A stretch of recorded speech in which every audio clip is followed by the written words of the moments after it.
Hi friends, ఈరోజు నేను chicken biryani చేస్తున్నాను. దానికోసం ఇది చికెన్ వచ్చేసి కేజీ 250 గ్రామ్స్ ఉంటుంది. దీనికి 1 కేజీ బాస్మతి రైస్ సరిపోతుంది. ఇంకోటి దానికోసం ముందుగా ఇలా బ్రౌన్ ఆనియన్స్ రెడీ చేసుకోవాలి. ఇలా ఆయిల్లో వేసి డీప్ ఫ్రై చేసి ఇలా బ్రౌన్ ఆనియన్స్ చేసి పెట్టుకోవాలి. అలాగే కొత్తిమీర, పుదీనా, పచ్చిమిర్చి ఇలా సన్నగా కట్ చేసి పెట్టుకోవాలి. నేనైతే స్పైసెస్ కోసం ఇలా బాక్సెస్ తీసుకున్నాను మీషోలో. ఇలా ఇందులో 4 డివైడర్స్ వచ్చాయి. చాలా బాగున్నాయి. ప్రతి గరం మసాలా ఐటమ్స్ మొత్తం ఇందులోనే సెట్ చేసుకోవచ్చు. దీనికి ముందు ఒక రౌండ్ బాక్స్లో కవర్లలో వేసి పెట్టుకునేదాన్ని, కాస్త ఇబ్బందిగానే ఉండేది. ఇలా ఈజీగా ఉంది తీసేసుకోవడం, వేటికి అవి సపరేట్గా. మీకు నచ్చితే మీషోలో మీరు కూడా ఆర్డర్ చేసుకోండి. వీటికి ఇలా స్పూన్స్ కూడా వచ్చాయి. ఒక్కొక్క డివైడర్కి ఒక్కొక్క స్పూను, 8 స్పూన్స్ ఉన్నాయి ఇవి. ఇప్పుడు చికెన్లో ఒక్కొక్కటిగా మసాలాలన్నీ యాడ్ చేసుకుందాం. ముందుగా ఒక 2 స్పూన్స్ అల్లం వెల్లుల్లి పేస్ట్, ఒక 1/2 స్పూన్ పసుపు, ఒక 4 స్పూన్ వరకు కారం వేసుకోవాలి. కారం మీరు తినగలిగినంత వేసుకోండి. మా కారం కలర్ తక్కువ, ఘాటు ఎక్కువగా ఉంది కాబట్టి నేను 4 స్పూన్స్ అయితే వేస్తున్నాను. నా స్పూన్ చాలా చిన్నగా కూడా ఉంటుంది. ఉప్పు రుచికి సరిపడా వేసుకోండి. 1 స్పూనున్నర ధనియాల పొడి, ఒక చిన్న స్పూన్ జీలకర్ర పొడి, ఒక 2 స్పూన్ల బిర్యానీ పొడి. ఇది చికెన్ బిర్యానీ పొడి, నేను ఇంట్లోనే చేశాను, హోమ్మేడ్. అయిపోయింది, మళ్ళీ చేసినప్పుడు వీడియో చేసి పెడతాను. 1 స్పూన్ గరం మసాలా. ఇది పెరుగు, ఇంట్లో చేసుకున్న ఆవు పాల పెరుగు 1/2 లీటర్ వరకు వేసుకోవాలి. 1/2 లీటర్ పైనే పడుతుంది. ఇప్పుడు సన్నగా కట్ చేసుకున్న కొత్తిమీర, పుదీనా, అలాగే ఒక 2 పచ్చిమిర్చీలు వేసుకోవాలి. అలాగే ఒక నిమ్మకాయని కట్ చేసుకొని రసం పిండుకోవాలి. అలాగే ఇందులో హోల్ గరం మసాలా వేసుకోవాలి. ఇలా బిర్యానీ ఆకు, మరాఠీ మొగ్గ 2, ఒక చిన్న ఇంచ్ అంతా ఇదేమంటారు జాజి పువ్వు, ఒక 2 అనాస్ ఫ్లవర్స్, కొంచెం ఒక 1/2 టీ స్పూన్ సాజీరా, ఇది బిర్యానీ ఫ్లవర్ కొంచెం, ఒక 6-7 లవంగాలు, ఒక 2 బ్లాక్ ఇలాచీ, ఒక 6 గ్రీన్ ఇలాచీ, ఒక 1 ఇంచ్, ఒక 4 దాల్చిన చెక్క ముక్కలు. వీటన్నింటినీ ఇందులో వేసుకోవాలి. అలాగే బ్రౌన్ ఆనియన్స్, బిర్యానీకి ఇదే మెయిన్ ఇంగ్రీడియంట్. అలాగే మనం బ్రౌన్ ఆనియన్స్కి డీప్ ఫ్రై చేసుకున్న ఆయిల్ ఉంది కదా, ఆ ఆయిల్తో సహా మొత్తం ఇలాగ వేసేసుకోవాలి. ఇప్పుడు వీటన్నింటినీ ముక్కలకు బాగా పట్టేలాగా కలుపుకోవాలి. మసాలా కలుపుతూ ఉంటేనే బిర్యానీ స్మెల్ అదిరిపోతుంది. ఇంకా వండే వరకు ఆగుతారో ఆగరో పిల్లలు.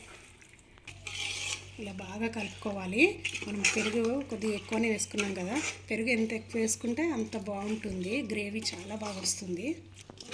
అలాగని మరీ ఎక్కువ వేసుకోకండి, మ్యాక్సిమం అయితే 1/2 లీటర్ సరిపోతుంది పెరుగు. ఇలా కలుపుకున్న ఈ చికెన్ మొత్తాన్ని మినిమం ఒక 4 అవర్స్ పక్కన పెట్టుకోవాలి. టైం లేకపోతే 2 అవర్స్ 3 అవర్స్ కూడా పెట్టుకోవచ్చు. నాకైతే మరీ టైం లేదు, 1 అవర్ పెట్టుకుంటాను. అలాగే బియ్యాన్ని కూడా ఒక 1 అవర్ పాటు నానబెట్టుకోవాలి. ఇప్పుడు దీనిపైన మూత పెట్టుకొని ఒక 1 అవర్ పక్కన పెట్టుకోవాలి. అలాగే ఇవి 1 కేజీ ఉంటాయి బాస్మతి రైస్, ఒక 1 అవర్ పాటు నానబెట్టుకోవాలి. 1.5 అవర్ అవుతుంది. ఇది నేను 10:30 వరకు కలిపి పెట్టేసుకున్నాం కదా, ఇప్పుడు 12 అయ్యింది. ఇప్పుడు దీన్ని స్టవ్ మీద పెట్టుకోవాలి. స్టవ్ ఆన్ చేసుకొని ఒక 5 మినిట్స్ హై ఫ్లేమ్లో పెట్టుకోవాలి. 5 నిమిషాల తర్వాత ఇలా మూతను తీస్తే ఇలా ఉడకడం స్టార్ట్ అవుతుంది. ఇలా ఉడకడం స్టార్ట్ అవ్వగానే దీన్ని మీడియం ఫ్లేమ్లో పెట్టేసుకోవాలి. మూత పెట్టేసుకొని మీడియం ఫ్లేమ్లో పెట్టేసుకోవాలి. మరో పక్కన స్టవ్ ఆన్ చేసుకొని వాటర్ గిన్నె పెట్టుకోవాలి. ఇందులో మనం 1 కేజీ రైస్కి 2 లీటర్స్ వాటర్ అయితే సరిగ్గా ఉడకడానికి సరిపోతుంది. కానీ మనకు ఇందులో నుంచి ఒక 70 to 80% రైస్ని ఉడికించుకోవాలి కాబట్టి, ఇందులో నుండి తీసుకోవాలి కాబట్టి ఆయిల్ ఎక్కువ వాటర్ ఎక్కువగా ఉండాలి కాబట్టి ఇవి 4 లీటర్ వాటర్.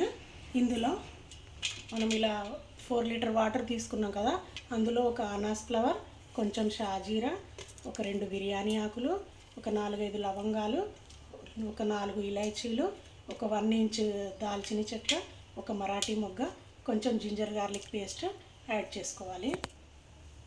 అలాగే ఒక 1/2 టీ స్పూన్ గరం మసాలా కూడా యాడ్ చేసుకోవాలి. బిర్యానీ మసాలా అవసరం లేదు.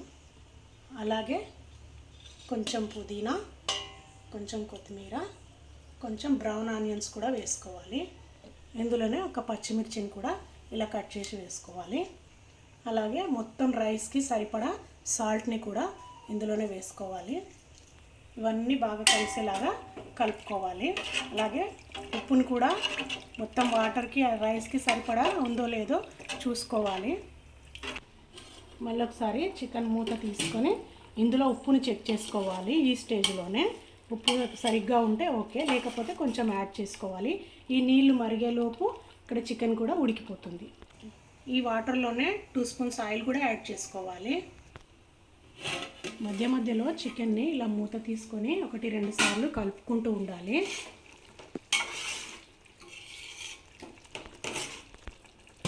మళ్ళీ ఇలా మూత పెట్టుకొని ఇక్కడ వాటర్ పరిస్థితి ఏంటో చూద్దాం. లైట్గా మరుగుతున్నాయి, ఇంకొంచెం బాగా మరగనివ్వాలి. చికెన్ బాగా ఉడికింది. ఇక దీన్ని సిమ్లో పెడదాం. మొత్తం బిర్యానీ కంప్లీట్ అయ్యే వరకు ఇది సిమ్లోనే ఉండాలి.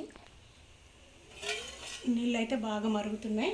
ఇప్పుడు బియ్యం వేసుకోవాలి. ఇందులో గంట ముందు నానబెట్టుకున్న ఈ బియ్యాన్ని 1-2 సార్లు శుభ్రంగా కడుక్కొని ఈ మరుగుతున్న వాటర్లో యాడ్ చేసుకోవాలి. బియ్యం మొత్తం యాడ్ చేసుకొని ఇలా మొత్తం ఒకసారి కలుపుకోవాలి. హై ఫ్లేమ్లోనే ఉండనివ్వాలి. ఇలా మెల్లగా కలుపుకోవాలి. మధ్య మధ్యలో బాగా కలపొద్దు, బియ్యం విరిగిపోతాయి. ఇలా రైస్ని ఇలా పట్టుకొని చూస్తే తెలుస్తుంది మనకు ఇంకా కొంచెం కావాలి. అయ్యింది, 70% అయ్యింది. ఇప్పుడు ఇందులో నుండి తీసి రైస్ని ఇందులో వేసుకోవాలి. చికెన్లో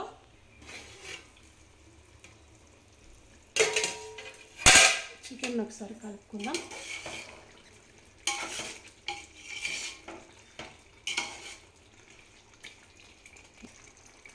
ఫ్లేమ్ని సిమ్లో పెట్టేసుకొని ఇలా రైస్ తీసి ఇందులోకి వేసుకోవాలి. ఆ గిన్నెలో కింద ఒక గిన్నె పెట్టుకోండి, వాటర్ అంతా కారకుండా ఇలా వేసేసుకోవాలి. ఈ చికెన్ ఫ్లేమ్ మాత్రం సిమ్లోనే ఉండాలి, అస్సలు హైలో పెట్టొద్దు. ఈ రైస్ మొత్తం తీసి అందులో వేసుకోవాలి. ఈ రైస్ 80% ఉడికింది. ఇంకో 20% గట్టిగా లిడ్ క్లోజ్ చేసుకున్న తర్వాత ఆవిరిపైన ఉడికించుకోవాలి. ఇప్పుడు ఈ గంజిని మొత్తం వార్చుకోవాలి. కింద రైస్ ఉంటుంది, వార్చుకొని ఆ రైస్ని కూడా ఇందులోనే వేసుకోవాలి. ఇలా రైస్లోని వాటర్ మొత్తం ఇలా వార్చేసుకోవాలి. ఈ రైస్ మొత్తం ఇందులో వేసేసుకోవాలి. రైస్ మొత్తం వేసుకున్న తర్వాత ఇలా గరిటెతో ఒక 5-6 గరిటెల వాటర్ వేసుకోవాలి. ఎందుకంటే ఇంకా 20% ఉంది కదా ఉడకడానికి, వాటికి ఇవి యూజ్ అవుతాయి. ఇప్పుడు చివరిగా దీనిపై నుండి ఇలా కొంచెం పుదీనా, కొంచెం కొత్తిమీర సన్నగా కట్ చేసుకున్నవి, ఇలా ఆనియన్స్, నెయ్యి కూడా వేసుకోవచ్చు. స్టార్టింగ్లో కూడా నెయ్యి వేసుకోవచ్చు. మేము నెయ్యిని అంతగా ఇష్టపడం కాబట్టి నేను నెయ్యి వేయలేదు. ఇష్టపడే వాళ్ళు నెయ్యిని వేసుకోండి అంతే. దీనిపైన లిడ్ వేసేసుకొని ఆవిరి ఏమాత్రం బయటికి రాకుండా దీనిపైన బరువు పెట్టుకోవాలి. నేనైతే ఇలా మసాలాలు దంచే రాయిని పెట్టుకున్నాను. కింద అడుగంటుతుంది అనుకునే వాళ్ళు కింద ఏదైనా ఒక పెనం కానీ ఏదైనా ప్లేట్ కానీ పెట్టుకోవచ్చు. నాకు గిన్నె మందంగానే ఉంది, అందులో నేను సిమ్లోనే పెడుతున్నాను కాబట్టి నాకేం అడుగంటదు. నాకు ఇలాగైతే సరిపోతుంది. ఒక 20 మినిట్స్ వరకు దీన్ని అస్సలు డిస్టర్బ్ చేయొద్దు. 20 మినిట్స్ తర్వాత చూద్దాం. 20 మినిట్స్ అయింది. ఇప్పుడు చూద్దాం. స్పూన్ని ఇలా పెట్టి చూస్తే తడ అంటితే ఇంకొక 5 మినిట్స్ పెట్టుకోవాలి. తడేం అంటలేదు, డ్రైగానే ఉంది. సో అయినట్టే, ఇక సర్వ్ చేసుకోవడమే. బిర్యానీ రెడీ. చూసారా ఎంత పర్ఫెక్ట్గా పొడి పొడిలాడుతూ వచ్చిందో. సూపర్గా ఉంది, టేస్ట్ స్మెల్ కూడా సూపర్. చూసారా ఫ్రెండ్స్, చాలా పర్ఫెక్ట్గా వచ్చింది. ముక్క కూడా చాలా జ్యూసీగా, చాలా సాఫ్ట్గా భలే ఉంది. మీరు కూడా నేను చెప్పిన ప్రకారం ట్రై చేయండి ఫ్రెండ్స్, చాలా బాగా వస్తుంది. టేస్ట్ చేసి మీరు నాకు కామెంట్ చేసి చెప్పండి ఎలా వచ్చిందో. అండ్ నా వీడియో కనుక మీకు నచ్చినట్టయితే లైక్ చేయండి, షేర్ చేయండి. మరిన్ని మంచి మంచి రెసిపీస్ కోసం నా ఛానల్ని సబ్స్క్రైబ్ చేయండి. Thanks for watching.